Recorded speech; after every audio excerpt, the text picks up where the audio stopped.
अस्सलाम वालेकुम। हेलो जी अस्सलाम वालेकुम। वालेकुम सलाम। जी मैं रेडियो शो पे कुछ अयाज बात कर रहा हूँ, कुछ कमेंट्स देना चाहता था अगर पॉसिबल हो तो। बिल्कुल दीजिए। कहाँ से इस बोल रहे हैं वक्त आप? जी सॉरी, आप कहाँ से बोल रहे हैं? मैं टोरंटो से बोल रहा हूँ। जी टोरंटो से। जी बोलिए अयाज। हाँ तो am I on air right now? Yes you are on air. अच्छा, मैं बहुत खुशी हुई आपसे बात की। It's my first time calling.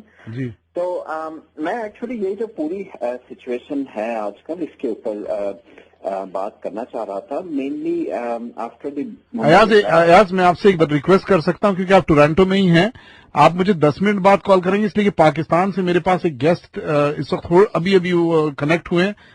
मैं उनको ले रहा हूँ। मैं बहुत मशकूर हूँगा अगर आप 10 मिनट 15 मिनट बाद कॉल कर लीजिए। जी जरूर, थैंक इंशाल्लाह यू। मैं आपसे कॉल करूंगा। थैंक यू जी अस्सलाम वालेकुम।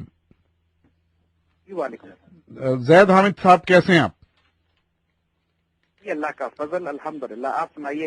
माशाल्लाह हमारे सारे प्यारे गैर में पाकिस्तानी दोस्तों का क्या अरे दयारे गैर में हम तो हैं, लेकिन आपने जो धूम मचाई हुई है ना पूरी दुनिया में, उसका तो कोई मैं समझता हूं कि इस वक्त वो आप एक वाहिद आवाज हैं कि जो बहुत दिलेरी के साथ बहुत ही हिम्मत से एक ऐसे सैलाब के सामने खड़े हैं कि जो हमें बहाने के लिए तैयार बैठा है।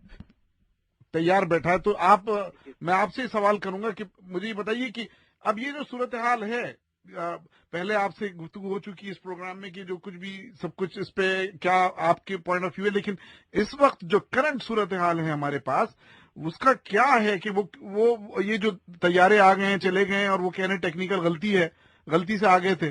खुद हम ही सफाई भी पेश कर रहे हैं।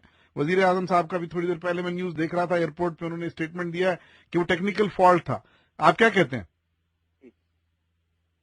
देखिए, यानी इससे ज्यादा अहमकाना बात और खुराफात हम क्या कह सकते हैं आपको, कि जब दुश्मन एक एग्रेसिव मोड में दो जगहों से पेनिट्रेट करते हैं उसके तैयारे, एक लाहौर के पास मुरीद के जमात दावा के मरकज पे उन्होंने हमला करने के लिए आए, दूसरा मुजफ्फराबाद में कैंप पर आए, दोनों तैयारे मुसल्लह थे और वो अल्लाह के फजल से पाक फजाइया के रिस्पांस की वजह से, यानी इतना हमारा ऑलरेडी एयर पेट्रोल था वहां पे, हमारे ऑलरेडी जहाज स्क्रैम्बल करने के लिए तैयार खड़े हुए थे, हमें खतरा था कि ईद की छुट्टियों में या ईद के बाद ये लोग आएंगे, तो ये रिस्पांस की वजह से अल्लाह के फजल से वापस गए हैं, कोई टेक्निकल खराबी की वजह से दाखिल नहीं हुए थे।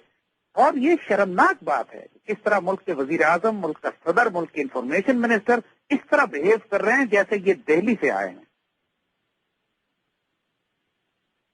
जी हेलो जी जी बिस्मिल्लाह। जी नहीं तो जी बिल्कुल मैं सुन रहा हूँ आपको, आप आई कैन हेयर यू। जी नहीं साहब, ये जो ठीक है सब कुछ आप लेकिन लोग ये कहते हैं कि जो आप जो गुफ्तगू करते हैं कि जो बातें आप कह रहे हैं वो लोग ये समझते हैं कि किस्से और कहानियां हैं, और बेशुमार लोगों को मैं पढ़ चुका हूं जो आपके क्रिटिक हैं, लेकिन आप जिस अंदाज में बात करते हैं, जाहिर बात है कि आपका जो तजुर्बा खुद जाती तौर पे जिंदगी के तजुर्बात हैं उनकी रोशनी में आप बात करते हैं और आप देख चुके हैं। आप बहुत से लोग तो ऐसे हैं जो उन चीजों से गुजरे नहीं है जिनसे आप गुजरे।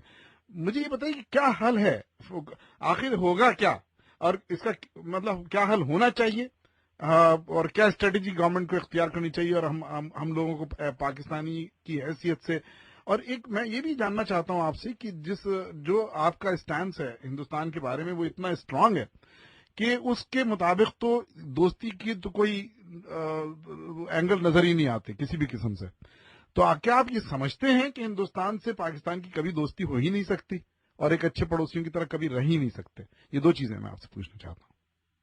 देखो भैया, पहली बात तो हम आपके इस बात का जवाब दें कि इस वक्त क्या सूरत हाल हो रही है और हमें क्या करना चाहिए। देखिए, अल्लाह के फजल से हम बहुत अच्छी और मजबूत पोजीशन में हैं अगर हमारी हुकूमत, हमारी फौज और हमारे पार्लियामेंट, हमारा मीडिया मुत्तहिद हो जाए। हमारी सबसे बड़ी दिक्कत यह है कि हमारी हुकूमत प्रैक्टिकली इस कदर करप्ट और नालायक हुकूमत है कि पाकिस्तान की तारीख में आज तक ऐसी नापाक हुकूमत नहीं आई है कभी।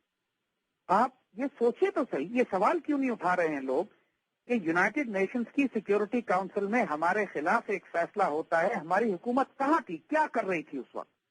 और हमेशा यूनाइटेड नेशंस की सिक्योरिटी काउंसिल में एक चाइना, हमारा एक दोस्त है, جب بھی ہمارے مفادات کے خلاف کوئی کام ہونے لگتا تھا ہم چین سے کہتے تھے، چین اس کو ویٹو کر دیتا تھا. اب کی دفعہ یہ تو ایشیا ٹائمز نے جو برٹش میڈیا نیوز پیپر ہے اس نے تو لکھ بھی دیا ہے کہ پاکستان حکومت نے نہ صرف یہ کہ چین سے کوئی درخواست نہیں کی بلکہ امریکہ میں لابی کی اس بات پہ کہ صاحب جلد سے جلد آپ اس ریزولوشن کو پاس کر دیجئے، کیونکہ ہم بھی چاہتے ہیں کہ جماعت الدعویٰ کو پاکستان میں بین کیا جائے. اور پاکستان آرمی جو حکومت پر دباؤ ڈال رہی ہے کہ آپ چین کے ذریعے اپنے خلاف ہونے والی اس قرارداد کو روکیے، تو پاکستان آرمی کو بھی پیچھے ہٹایا جائے. یعنی جب حکومت کا یہ کردار ہو، Pakistan ambassador to United Nations award وصول کرنے تو بلاول کے ساتھ جا سکتے ہیں لیکن پاکستان کے اتنے بڑے مفادات کا دفاع نہیں کر سکتے. پاکستانی سفیر امریکہ میں تو ماشاءاللہ وہ تو امریکہ میں ہی امریکہ کے سفیر ہیں، ان کے بارے میں تو لیسر سیٹ دا بیٹر. تو جب یہ کیفیت ہو اور پوری اس وقت جو پولیٹیکل پارٹیز ہیں، یعنی چاہے وہ جمعیت علماء اسلام کے مولانا فضل الرحمان ہو یا میاں شہباز شریف ہو یا جماعت اسلامی ہو، اب پولیٹیکل پارٹیز اس پر شدید رد عمل کا اظہار کریں گی. اور فوج کا جو موقف ہے کہ اب فوج کو یہ نظر آ رہا ہے کہ صاحب انڈیا جو گیم پلان بلڈ کر رہا ہے اس کے چند سٹیپس ہیں. پہلا سٹیپ یہ ممبئی میں جو ڈرامہ انہوں نے کیا، دیکھیں یہ ڈرامہ پاکستان نے نہیں کیا. ہمارا سٹانس آپ پوری طرح جو پہلے چند دنوں میں ویڈیوز پہ میڈیا پہ آ چکا ہے کہ وہ شدت سے یہ بات ہم سمجھتے ہیں اور پروف کر چکے ہیں اس بات کو کہ اس میں انڈین ملٹری انٹیلیجنس کے وہی لوگ انوالوڈ ہیں جو سمجھوتا ایکسپریس میں دھماکے میں انوالوڈ تھے اور جن کی طرف پولیس انویسٹیگیشنز کر رہی تھی اور انہی پولیس آفیسرز کو قتل کرا دیا گیا. اب یہ ڈرامہ ممبئی پاکستان نے یا ہم نے نہیں کرایا ہے. اس کے بعد جو ایگریسو رویہ انڈین میڈیا نے پاکستان کی طرف رکھا ہے، پاکستان کا میڈیا تو شروع میں بالکل ڈیفینسو بلکہ اپولوجیٹک تھا